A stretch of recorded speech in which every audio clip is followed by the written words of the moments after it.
नमस्कार साथियों, आज का हमारा वीडियो है कक्षा 10वीं वार्षिक परीक्षा 2023 के पेपर के सॉल्यूशन की।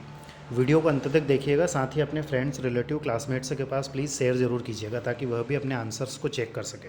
चलिए शुरुआत करते हैं। अनसीन पेज दिया गया है, तो ये जो पैराग्राफ है, पैराग्राफ को पढ़कर प्रश्न के उत्तर देना है। तो इस पैराग्राफ में जैसे को तैसा, टिट फॉर टैट, इससे रिलेटेड दिया गया है। इसमें एक बेकर रहता है जो अपनी बेकरी एक गरीब आदमी के द्वारा स्मेलिंग के लिए वो उसको कोर्ट में लेके जाता है और वहाँ पर फिर उसका फैसला जज द्वारा सुनाया जाता है। तो चलिए इसकी शुरुआत करते हैं। क्वेश्चन आंसर से जैसे पहला क्वेश्चन है, how many coins were found in poor man's pocket. मतलब जो गरीब आदमी था उसकी जेब से कितने कोइन मिलते हैं। तो 2 कोइन मिलते हैं। आप पैराग्राफ को पढ़ोगे तो आपको क्लियरली समझ में आ जाएगा, बहुत ही ईजी लैंग्वेज में लिखा हुआ है। अगला है, give a suitable title for the above pages. ऊपर दिए गए पैराग्राफ का टाइटल क्या है। अब इसमें होता क्या है कि जो बेकर है, बेकर की बेकरी को गरीब आदमी के द्वारा सूंघने पर कोर्ट में ले जाया जाता है। तो जज जो है उसके द्वारा जो 2 सिक्के फाउंड होते हैं, मिलते हैं, उनको सिर्फ जिंगलिंग, मतलब सिर्फ उसकी आवाज़ से ही उसका पनिशमेंट मान लिया जाता है। मतलब जैसा अपराध वैसी ही सज़ा। तो उसको टिट फॉर टैट कहते हैं, मतलब जैसे को तैसा। तो इसमें टाइटल जो है इसका आएगा डी वाला। अगला है, which word is opposite of the meaning rich. Opposite मतलब विलोम शब्द। रिच का अर्थ होता है धनवान आदमी और इसका विलोम होगा पुअर। अगला है, the poor man stood outside the bakery.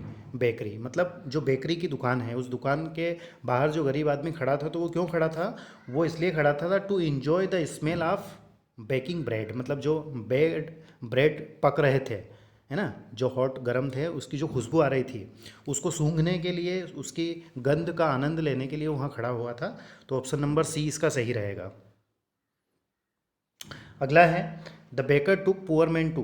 अब जो बेकर था, जो दुकानदार था, बेकरी वाला, वह उस गरीब आदमी को कहाँ लेकर गया इस अपराध के लिए। क्या अपराध था कि उसने उसकी बेकरी को सूंघा था, उसकी स्मेल को।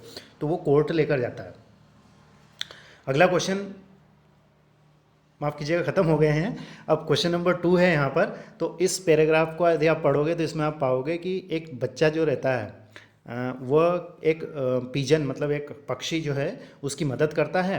तो इससे रिलेटेड इसमें दिया गया है। तो फिर रिप्लाई में वह भी उसकी मदद करती है। देखते हैं। पहला क्वेश्चन है कि who saved the bee. Bee, माफ़ कीजिएगा, मैंने आपको एक पक्षी बता दिया था। बी मतलब होता है मधुमक्खी। मधुमक्खी को कौन बचाता है? तो बॉय बचाता है, एक लड़का बचाता है। ठीक है, हु सेव्ड द बी। ठीक। अगला क्वेश्चन है, व्हाट डिड, रिपीट कर रहा हूँ, सॉरी, माफ़ कीजिएगा, एक बार मैं, माफ़ कीजिएगा। पहला क्वेश्चन स्टोरी में थोड़ा सा मैं आपको समझाने में थोड़ा सा चूक गया। इसमें क्या है कि मधुमक्खी जो है, उस मधुमक्खी को एक डव मतलब पक्षी बचाता है। ठीक है ना। तो पहला क्वेश्चन जो है कि मधुमक्खी को कौन बचाता है, तो डव मतलब एक कबूतर की ही प्रजाति का पक्षी है। अगला है, what did the bee feel when it was saved by the dove. मतलब डव के द्वारा मधुमक्खी जब बच जाती है तो वो कैसा महसूस करती है, तो ग्रेटिट्यूड फील करती है। अगला है, who dance with the pain. अब दर्द में कौन डांस करता है, तो लड़का डांस करता है, क्योंकि जब वो कबूतर को चोट पहुंचाने की कोशिश करता है तो मधुमक्खी जो है उस बच्चे को, उस लड़के को काट लेती है और वो दर्द में नृत्य करने लगता है। अगला है, the meaning of the word tumbling. Tumbling का मीनिंग क्या है, तो इसका अर्थ होता है फॉलिंग, मतलब गिरना। अगला क्वेश्चन है, the bee went to the tank. मधुमक्खी टैंक पर क्यों जाती है? वो इसलिए जाती है क्योंकि वो प्यासी रहती है। तो to quench its thirst. Quench का अर्थ होता है बुझाना, जैसे हम कहते हैं ना कि पानी पीकर प्यास बुझाना। ठीक है ना, उसकी प्यास बुझाने के लिए जाती है। अब सेक्शन बी की बात करें तो इसमें स्कूल लिविंग सर्टिफिकेट के लिए एप्लीकेशन आई थी। आई होप कि आपने अच्छे से की होगी इसको। इसके बाद में चले तो यहाँ पर ऐसे, तो ऐसे में आपका यहाँ पर आया था online education, disadvantage of social media, population growth, electrical vehicles, women empowerment. इसके अथवा में आप इम्पोर्टेंस ऑफ इंग्लिश का लिख सकते थे। मैंने क्लास में बहुत अच्छे से ये करवाया है और हमारे यूट्यूब चैनल के माध्यम से भी हमने इम्पोर्टेंस ऑफ इंग्लिश को हिंदी एक्सप्लेन करके डाला हुआ था। तो आई होप कि आपने अच्छे से तैयारी करके इसको किया होगा। इसके बाद में यहाँ पिक्चर गाइडेड यहाँ पर जो कंपोजिशन है, तो इसको भी नेचर के ऊपर था ये, जैसे सनराइज़ हो रहा है, रिवर फ्लोइंग हो रही है, यहाँ ट्रीज़ हैं, तो इसके आधार पर आपने लिख दिया होगा कि sun rises in the east and the river is flowing है ना, trees gives us oxygen, sets वगैरह वगैरह। तो इस प्रकार से आपने 4-5 लाइनें लिख दी होंगी, आई होप। अब बात करते हैं हम सेक्शन सी की। सेक्शन सी में ग्रामेटिकल पोर्शन है। पहला क्वेश्चन है जैसे जुलाई कम्स अगस्त, मतलब जुलाई कब आती है, अगस्त के पहले आती है कि बाद में आती है, तो जुलाई अगस्त, जुलाई पहले आती है तो यहाँ आएगा बिफोर। अगला है Ashoka was one of the greatest. अब ग्रेटेस्ट क्यों आएगा, क्योंकि सुपरलेटिव डिग्री, और सुपरलेटिव डिग्री के पहले द का यूज़ होता है। वी रिक्त स्थान फॉलो द ट्रैफिक रूल्स, तो इसमें क्या आएगा, must, we must follow the traffic rules. अगला क्वेश्चन है ही डाइड ऑफ कैंसर, क्योंकि जब किसी बीमारी से डायरेक्ट मरने की बात हो तो उसमें हम ऑफ का यूज़ करते हैं। रितु हैज़ फ्रेंड्स, अब फ्रेंड्स क्या है, काउंटेबल है तो काउंटेबल के पहले मैनी का यूज़ होता है। सी रिक्त स्थान ए सॉन्ग, है ना, तो क्या आएगा, सिंग्स आएगा, क्योंकि प्रेजेंट इंडेफिनिट का सेंटेंस है। अगला है यू लिव लॉन्ग, तो इसमें आएगा मे, क्योंकि जब हम किसी को विश करते हैं, जैसे आपकी उम्र लंबी हो तो उसमें मे का यूज़ होगा। अगला क्वेश्चन है डू इज डायरेक्टेड में, जैसे he is so fat that he can not run fast, तो इसमें TOO और टू का यूज़ करना है। तो जहाँ सो आया है वहाँ TOO, जहाँ दैट आया है वहाँ टू, बस इतना ही करना है, क्योंकि कैन नॉट भी हटेगा यहाँ पर। यहाँ आएगा he is too fat to run fast, ये ही कैन नॉट भी हट जाएगा। अगला है the boy is my nephew, the boy is wearing a blue shirt, इसमें हु का यूज़ करना है, मतलब रिलेटिव क्लॉज का प्रयोग करना है। तो इसका आंसर आएगा the boy is wearing blue shirt is my cousin. Okay, next question की ओर चलें।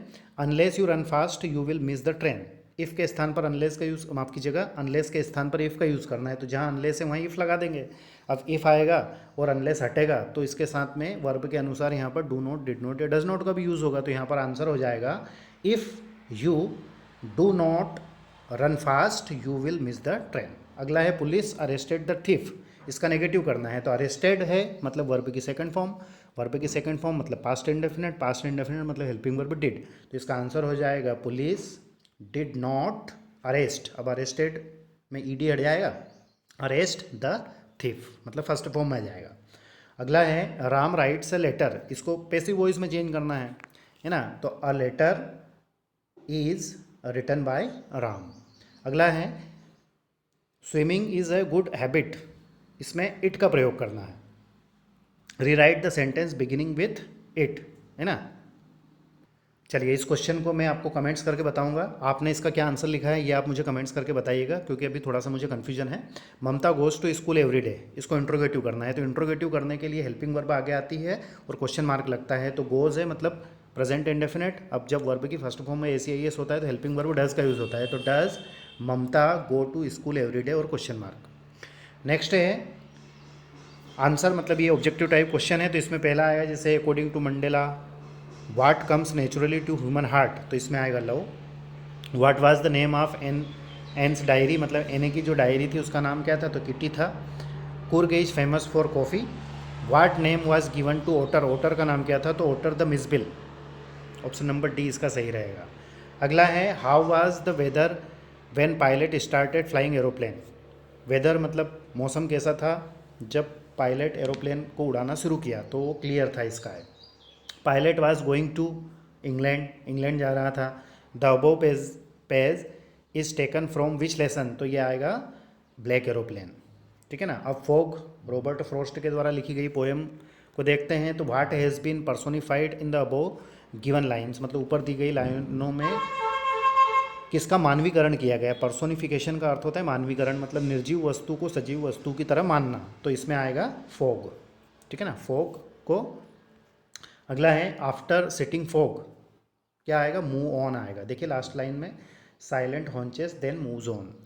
नेक्स्ट क्वेश्चन है the poet of the above poem, तो आएगा रॉबर्ट फ्रॉस्ट, मतलब ऊपर दी गई लाइनों के कवि कौन हैं, तो रॉबर्ट फ्रॉस्ट।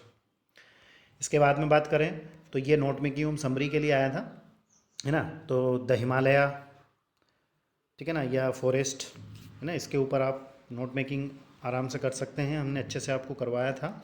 बाकी ये क्वेश्चन आंसर दिए गए हैं, आप ये ज़रूर बताइएगा कि ये जो क्वेश्चन आंसर हैं, ये क्वेश्चन आंसर क्या क्वेश्चन बैंक से आए हैं या फिर 4 मॉडल क्वेश्चन पेपर जो आपने हल किए हुए थे उनसे दिए गए हैं। पेपर आपका कैसा रहा ये भी कमेंट्स करके बताएं और अपने दोस्तों के साथ शेयर ज़रूर करें। Thank you very much.